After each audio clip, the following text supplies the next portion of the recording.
Hi guys, Matt from the Big River here. This week's reptile video is going to have another one of those interviews that I did when I was at Global Pet Expo about a week and a half ago.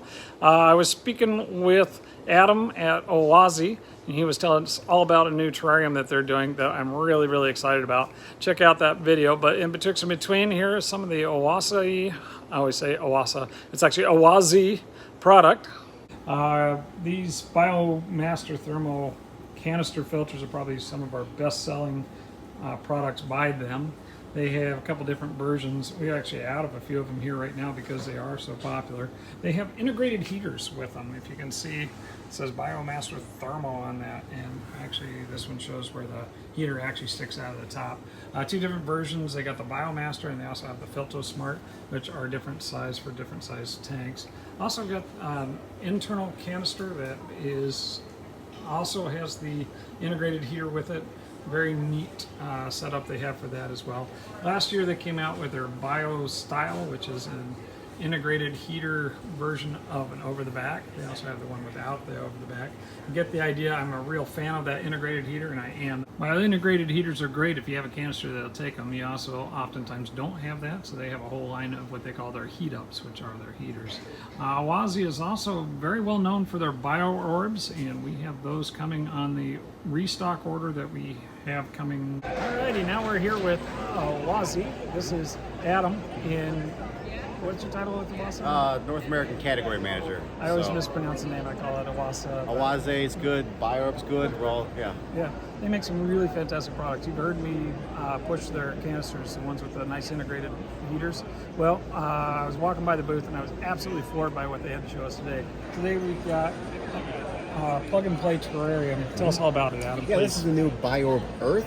It is a fully automated, controlled via our Awazi control app. All acrylic, all low voltage, only one cord, which is amazing. So you have this rat's nest of umpteen different cords coming on the back of it.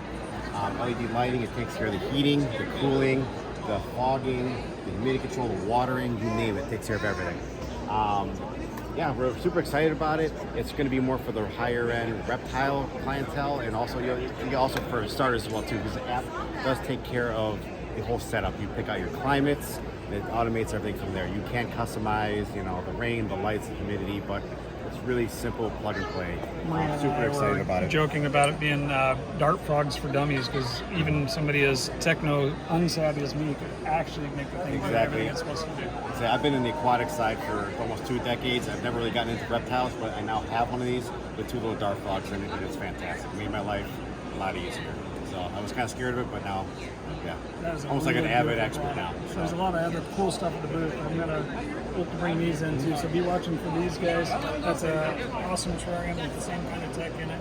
They come in a couple different sizes. You can do the desert version, or you can do the tropical version. Really fantastic products coming from Awazi.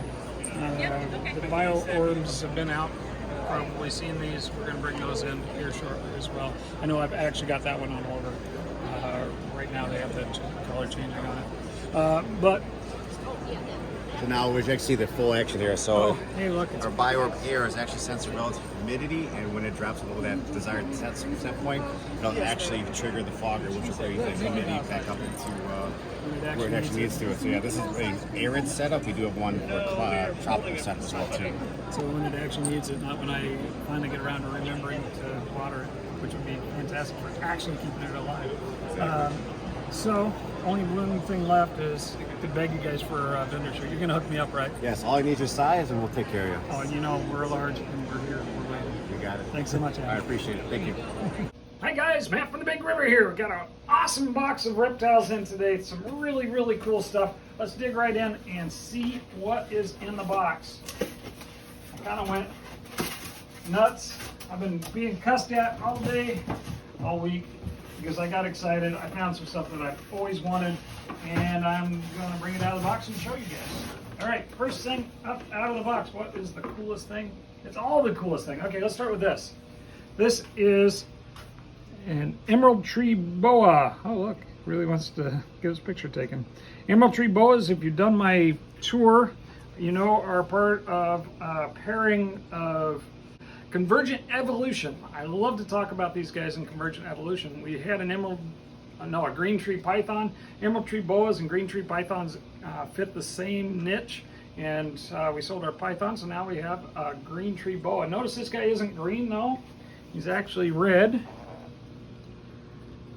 because emerald tree boas come in different color phases, and this is the red phase of emerald tree boa. That's last year's baby. Let's see, other really cool things. So many cool things in this box. I am so excited. This is not a reptile, it's a bug. That's cave scorpion, or the tailless whip scorpion. They call this the pink-eyed one. Lots of different types. They're actually from all over the world. Though the giant ones, there's an African one and there's a South American one. Also got some day geckos. I actually got a pretty good price on these guys too, so I was excited to be able to offer a pair of peacock day geckos. Peacocks have the black spot back by their hip and then a line along, and then you can't see it here because they're kind of dark from shipping, but they're kind of pink modeling on the top. There it is. You can see the real pretty spot. That's why they call them a peacock. Such a pretty day gecko. I love day geckos in general. Lots of different types. The most common types: gold dust peacocks, lineated. We've got the peacock and the gold dust. Grandis also are common. This is a little different guy. This is a Cox Giant. Similar to the Grandis, another large day gecko. Not quite the Geico gecko, but gorgeous. Bright green, red spots. Gotta like them. Those, the standings and the Grandis, are the giant ones that I'm aware of. Probably some that I've not found. These guys, oh, there's another Cox. What else did I grab there? Thought I had. Did I get 3? Oh, I guess I ordered. That's right, they had a special. If I bought 4 on that Cox, I got a better price. Apparently they sent me 3 of them, so there you go. This is a chameleon. They call them a leaf chameleon. They're Brooksy Thalii, little horns on them. These guys look nothing more than like a dried leaf from like a ficus. Such a cool little chameleon. Got a pair of those guys. Call them dwarf chameleons or leaf chameleons. Such a cool guy. And as it turns out, there's a couple different species of them. We ordered 3 species, got 2. This is Stumpfies. Those were Thalii. Stumpfie is another. Look how it looks like a bit of like bramble or something. Such a cool animal. That is definitely a bucket list animal for me. I love all chameleons. Those guys are really fantastic. All right, next up we have some geckos. See if I get these right here. Get who's who. Because anything worth doing is worth overdoing. I got a pair of leaftail geckos here. These are Uraplates Sikora. I'll get that written out properly sometime. But leaftail geckos, these are the mossy leaftail geckos. And they look a lot like your flying gecko. See that flat tail? That's why they call them a leaftail. Those are, again, the Uraplates geckos. Super, super cool and hard to find. And I scored 2 different pairs. I actually ordered 3 pairs, but got 2.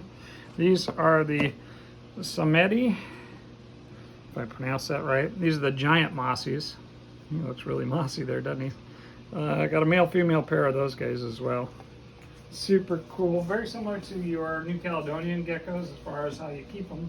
A little different, especially with the way they blend in, almost like the mossies, the chahuas. This guy here is a South American lizard. Almost looks like an iguanid. It's actually an anole species.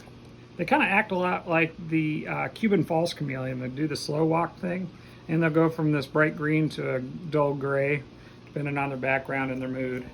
They're actually pretty common throughout Brazil and northern Amazon. Apparently they're actually fairly common, but rarely get seen because they live up in the canopy and people don't notice them. Super cool looking critter. I said I just had to have one of those. Share what we got in the box. This is a last minute addition to our pack of really cool chameleons and geckos and otherwise. They had a special going on Russian tortoises, so I went ahead and picked up a few. That's a male. Let's see what else we got in here. That's, I think that's male too. Hopefully they gave us a few females in the group. Males sometimes will, yeah, that's a lady. There's a lady. Sometimes the males will fight, so we'll have to split them. Nice size, about 4 inches on these guys. That's another dude.